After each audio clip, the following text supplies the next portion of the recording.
everyone, welcome to LukeLore, a quick deep dive into a folklore topic where I share some of the stories from around the world that have piqued my interest. This episode I have something special, or terrifying depending on your perspective, planned. The final section will come with a warning that some listeners may want to turn it off. Don't be too worried, but it's something a little unusual.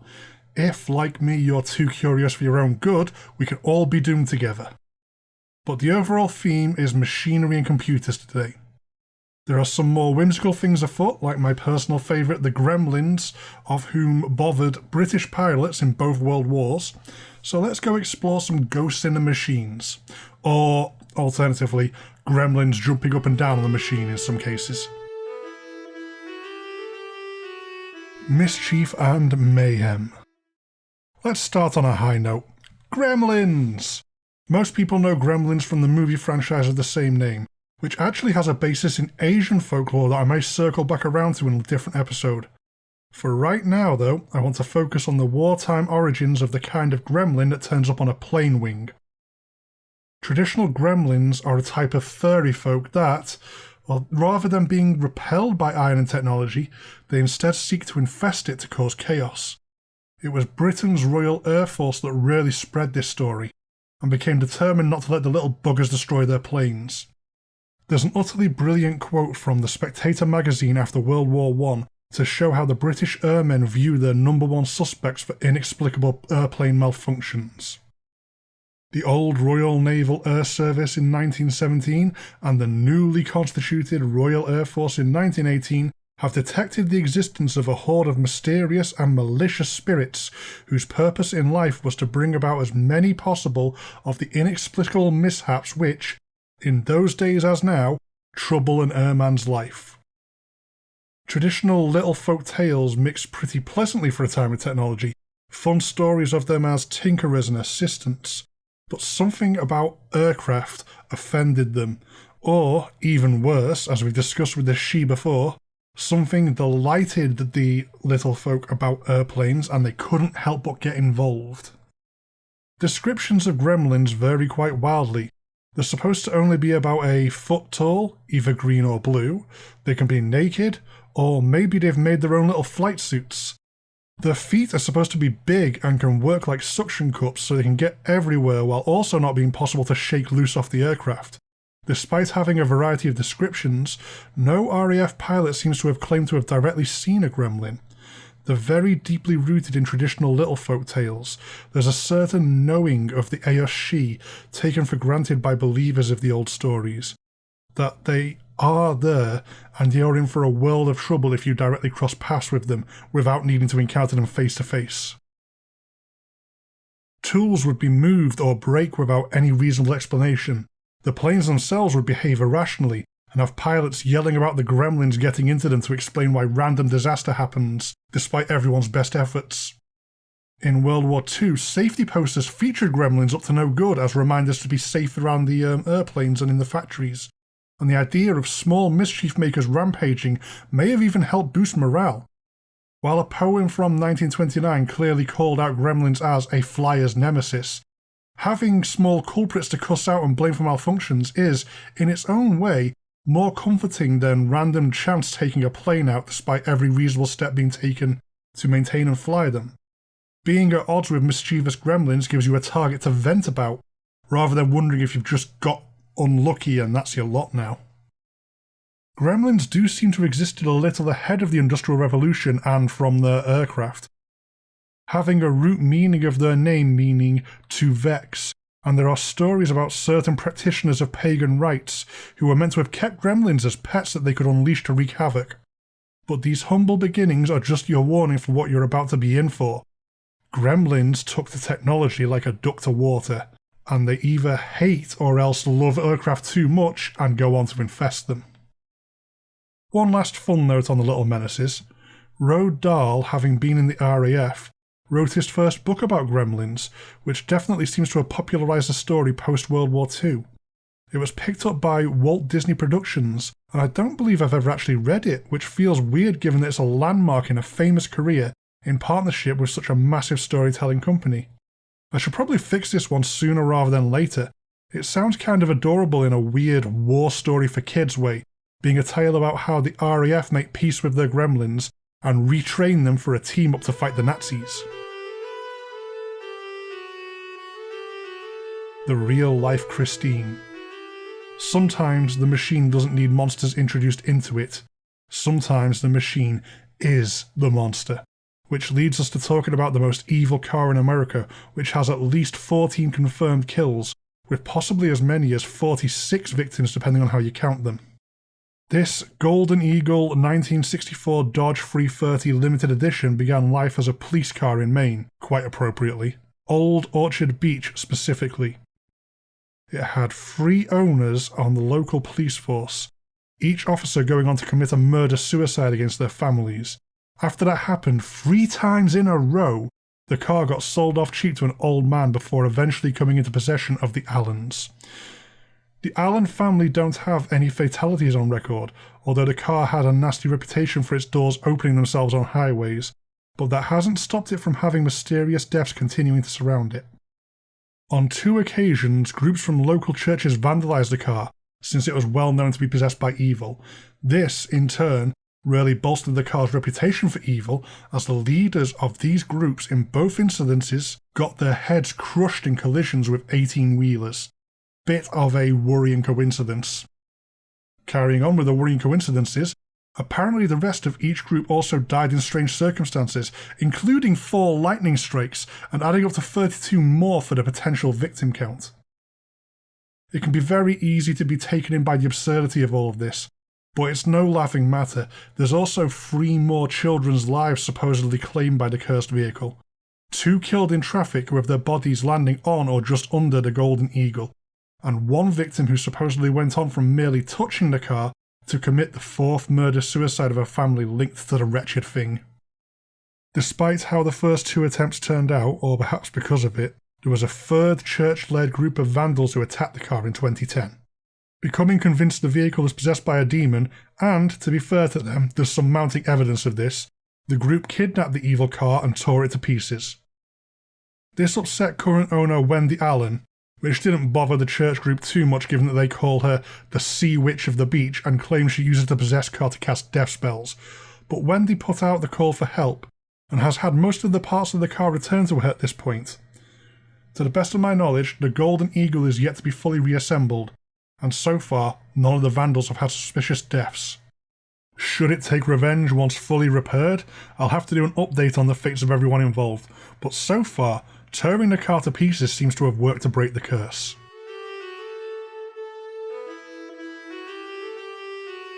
Dial G for Ghost. Using technology to hunt ghosts is a pretty common concept by now.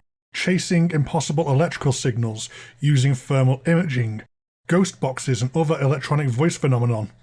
But this goes right back to the earlier days of technological inventions and features a pretty famous rivalry. Thomas Edison and Nikola Tesla got into a fight over trying to invent a working ghost phone that could contact the dead.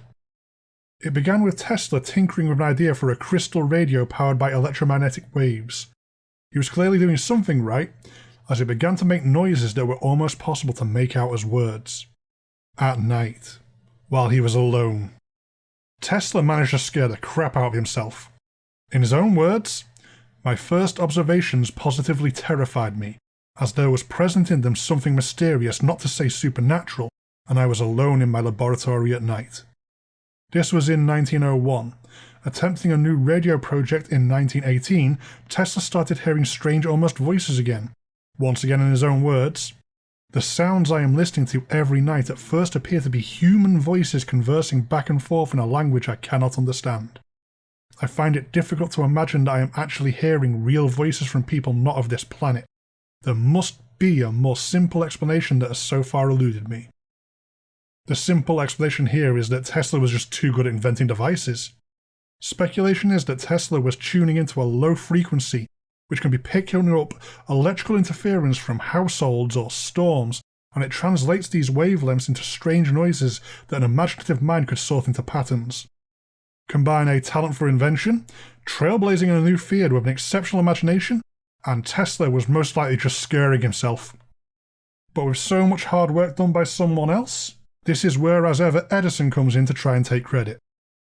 In 1920, 19 years after Tesla first started picking up strange possible voices on crystals, Edison conveniently declares he has been working on a spirit phone for years. Convinced he could beat Tesla at his own game when so far Tesla had just been accidentally tuning into weird noises and scaring himself, Edison puts in the patent for his prototype machine. Sure of his success, Edison invites a load of scientists and mediums around to see his new wonder machine, his spirit phone, that can not only talk to the dead, but can also detect them with a beam of light. His invention promptly does nothing for hours, not even something the notoriously credulous mediums of the time could spin into ghostly activity. At first glance, this could just seem like Edison was determined to mess with Tesla. The two had a long-running rivalry, and history has not been kind to the claims of genius Edison proudly proclaimed back in his time. But going off his personal notes, Edison really did seem to believe in his project. He had a pact with a friend that the first one of them to die would call the other on the spirit phone, but once again the device failed to work once circumstances finally allowed for this test. Much later in the 40s, a group of researchers claimed to have reached Edison through a seance with the final design for the spirit phone being given to them from the other side, although once again they built it and it did not work. This failure to work, though, could actually be proof they really did reach Edison. Tesla, on the other hand, appears to have just stopped. The silence there speaks quite loudly to the idea that he may have actually been onto something, as the best thing you can do with an actual device to speak to the dead is to put that thing away and never speak of it again. A Tesla museum has one of these devices on show though, and there are videos online if you want to listen for yourself and decide if Tesla may have been onto something spooky. Time for a strange warning. This may be the time to stop listening for some viewers, as the following topic may make some people anxious.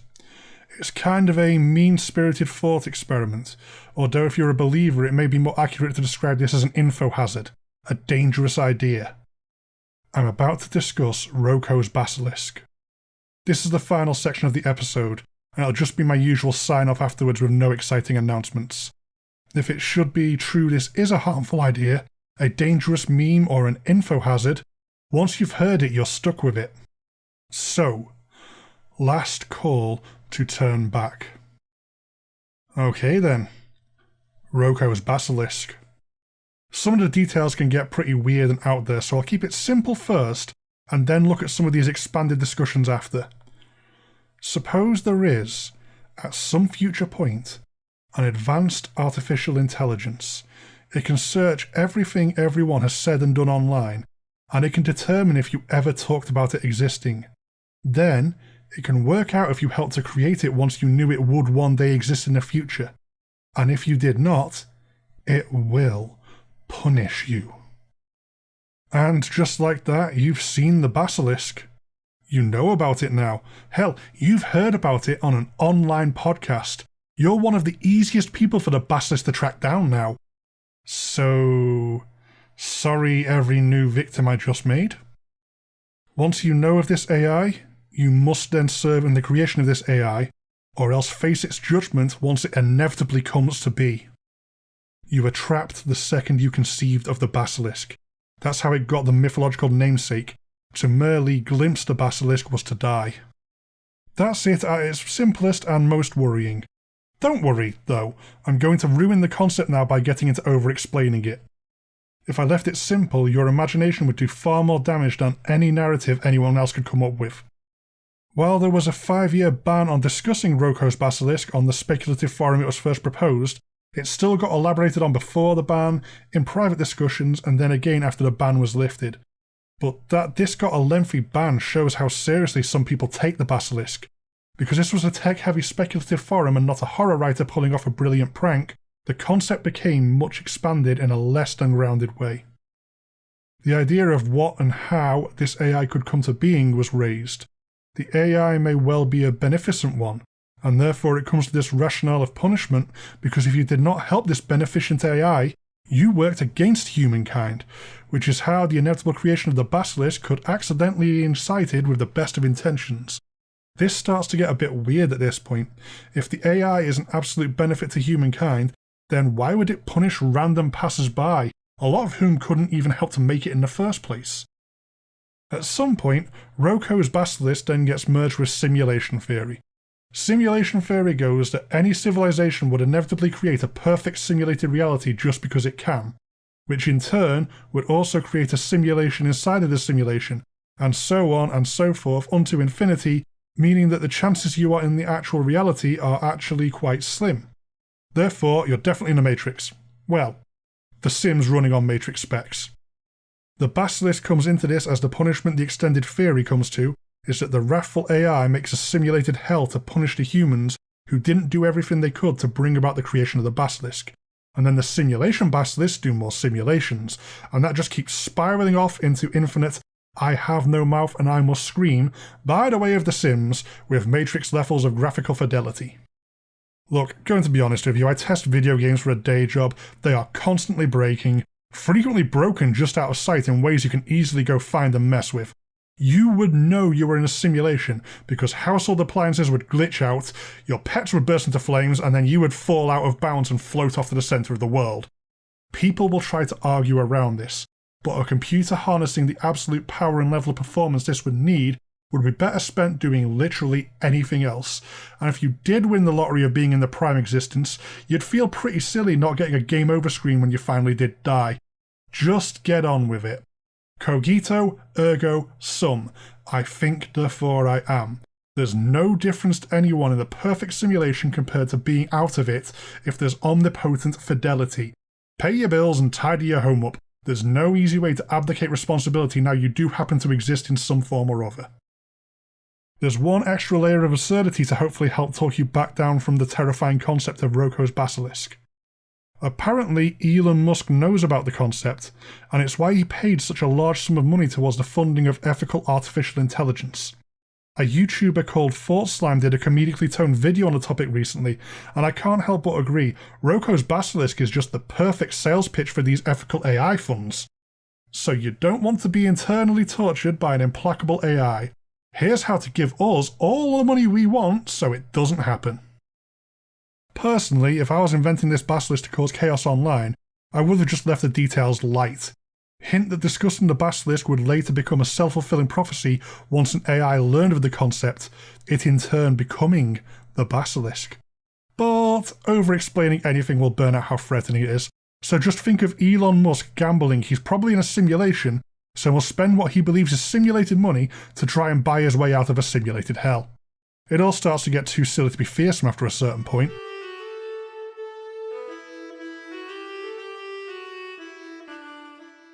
That's all for this episode. Nice basic outro from me now, so any wiser people than me who skipped Roko's Basilisk don't miss anything. If you do still have some anxiety after being shown the Basilisk, definitely go check out the Thought Slime video on it over on YouTube. They're far more scathing in taking down the concept, and it should help ease your mind. If you do want to contact me, there's the show's dedicated email, LukeLoreGSG@gmail.com, and the general show email, ghoststoryguys@gmail.com. Both myself and the main show are really easy to find on Facebook and Twitter if you want to make day-to-day contact, as well as a very active Instagram account a lot of the community gets involved with. There's a less active but still neat dedicated LukeLore Instagram too. If you want to support the show directly, definitely check out our Patreon at patreon.com/ghoststoryguys. It'll get you access to all sorts of GSG goodies at different tiers, my incentive being that LukeLore episodes go out to patrons a bit early. As ever though, the absolute best thing anyone can do to support the show is to give it a listen. Share this around if you think you may know someone who may be interested, leave a review if you get the chance to help signal boost me, and most of all, I simply hope you enjoy what I'm doing here. Goodbye for now.